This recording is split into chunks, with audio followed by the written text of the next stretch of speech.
Thank you. So after this wreckage I was reading about, I was born in 1956 in a Mennonite community in Winnipeg. An unbelievable piece of luck, really, when you consider some of my relatives were still in Siberia. So at the age of 15, I was convicted of sin, saved by the blood of Christ, and baptized by full immersion in front of the church after being questioned by a panel of elders. So because my parents and grandparents were refugees who suffered from murder and starvation and now lived in Winnipeg, my grandmother prayed for me on her knees every night of her life. And I have to say, this is a powerful legacy that saturates every part of life and that's very hard to leave.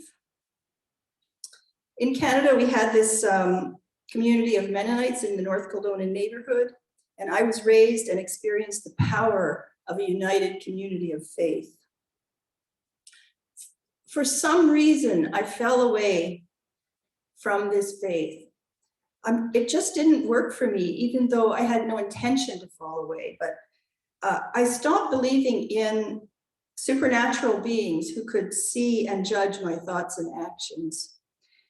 I had really mixed feelings about redemption as a result of a God being tortured on my behalf.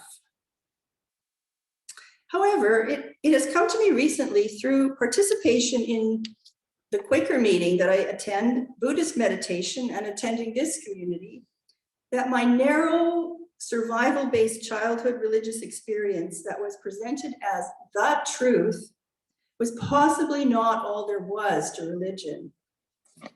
In fact, there are over 10,000 religions worldwide, with 84% being Christian, Buddhist, or Hindu.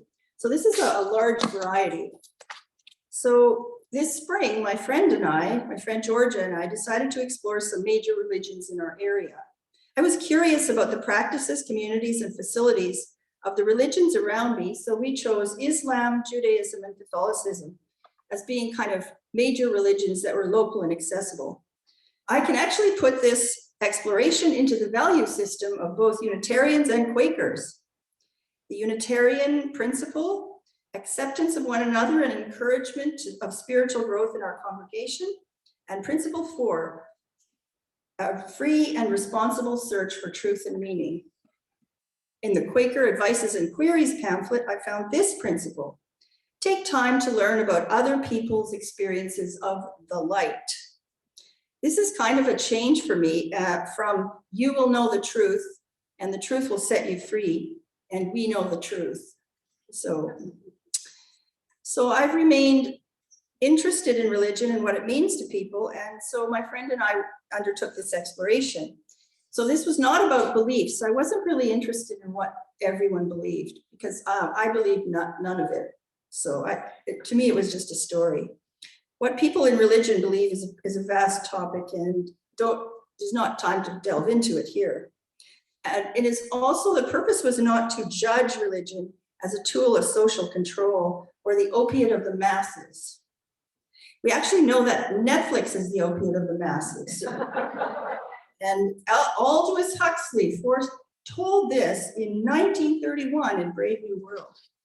There was a seer. I mean, beliefs do matter and they guide decisions such as happiness and benefit or oppression and murder, but I'm not really qualified to speak about beliefs. So our first visit was to the Mosque Masjid al-Iman, located on Quadra Street across from the Crystal Pool. And this is a very friendly and welcoming community. I was amazed at how helpful everyone was, how friendly. We were offered a tour and a guide, and everyone was eager to see us there. The main prayer service is on Friday afternoon. There were a lot of people there, big congregation, lots of children too, which is interesting. I joined the women and children upstairs on a balcony behind a frosted glass. So no judgment here, but just saying.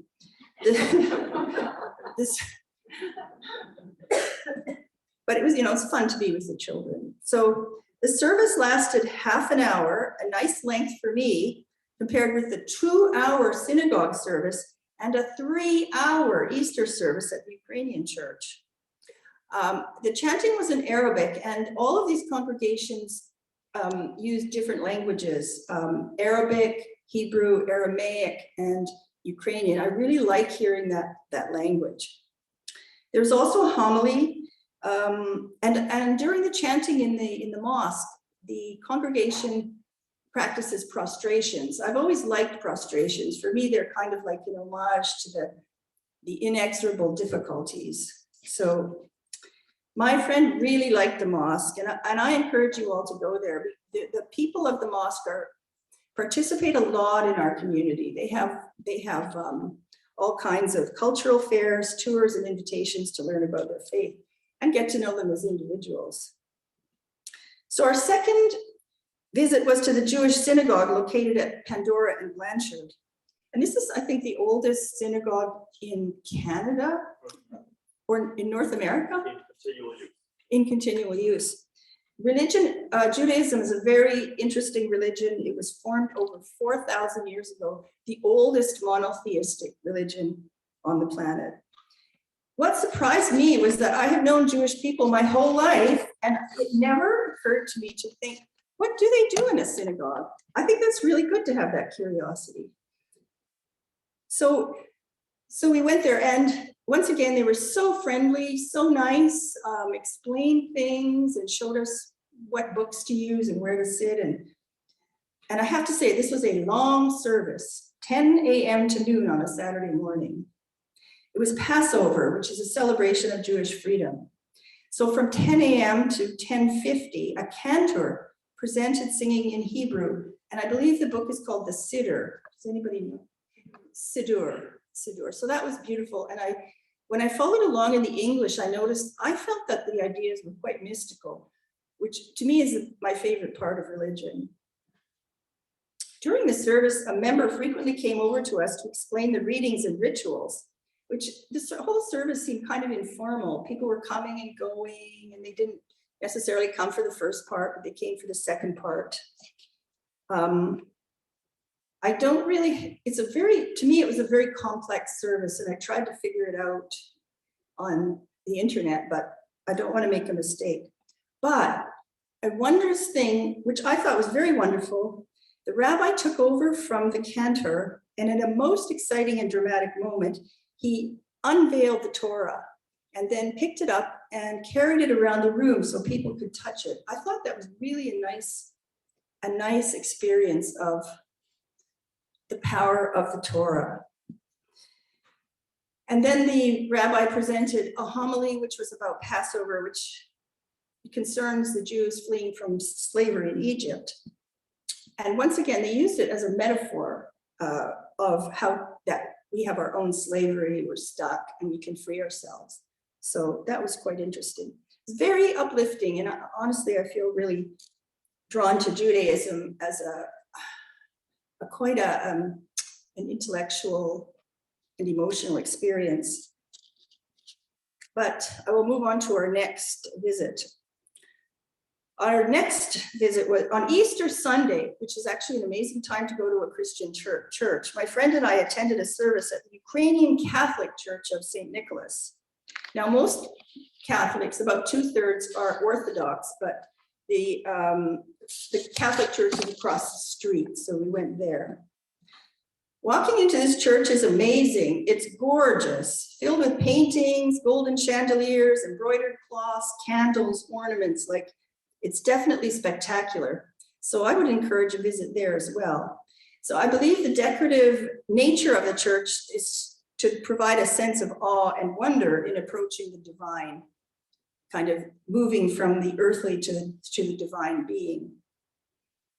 150 people were in attendance, well, approximately, which is quite a large crowd. And it was just very impressive. The first part of the service involved someone at the front singing, and then a ritual with a chorus of women behind at the other side of the church, it responding. So the music was really beautiful. It involved a lot of standing and sitting. which got quite tiring. A lot of the service is spent standing up. And at one point, a procession led the congregation out of the church to circle around the building 3 times. Really very nice to get some fresh air, but and stretch your legs. As befits an occasion of the dead arising, it was joyful and uplifting. The words, "He is risen," followed by ringing bells, were repeated many times. So there's a lot of components, a lot of dramatic components to this service. After 2 hours of chanting, singing, and the sermon, my friend and I went for coffee across the street because we were exhausted. And then we went back half an hour later to participate in the most wondrous ritual of the blessing of the Easter baskets. About 50 baskets containing traditional foods such as kubasa and pasca, covered with an embroidered cloth, were placed on the lawn and were blessed by the priest, who chanted over them and flicked holy water on them.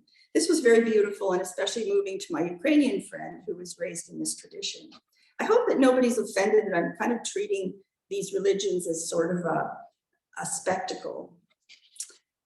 So a few points about the church, about the services. So the importance of ritual really impressed me. The services are ritualized and predictable. And I think this fulfills a human need to feel safe and contained. And also it presents the transition from the human to the divine situation, which is where we want to go with religion. The ritual is the glue that binds the community together, and a community being bound together is about survival as well.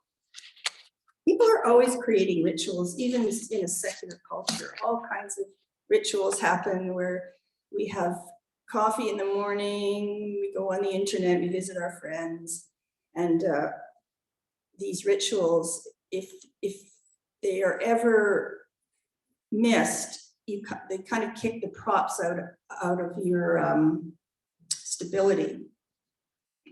Religion is about a sense of belonging and interpretation of identity.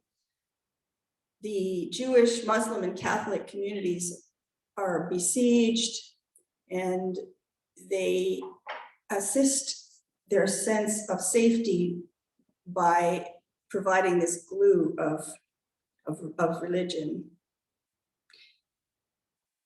Even in a secular culture, identities and rituals tell us who we are. This keeps us from a morass of fear and uncertainty. So following the elaborate services of Islam, Judaism, and Catholicism, we attended the Vancouver Island Quaker meeting. The meeting takes place in a beautiful old house, about 100 years old, on Sunday mornings from 10:30 to 11:30. 1 hour, good. The meeting takes place in silence, with the opportunity to speak if the spirit moves you. Although not complex, there are simple rituals to it and a framework of values. You can believe whatever you want, but Quakers stand for pacifism, social justice, and a kind of spirituality that can take the form of Christianity, non-theism, pantheism, or whatever you want.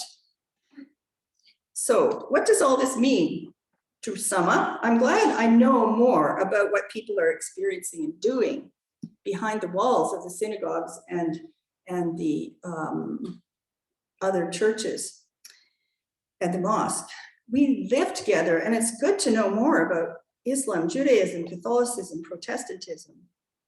Religion has had and continues to have a huge impact on world events, and anything that brings us to empathy, I think, is helpful. But did these explorations help me to a greater understanding of a spiritual belief?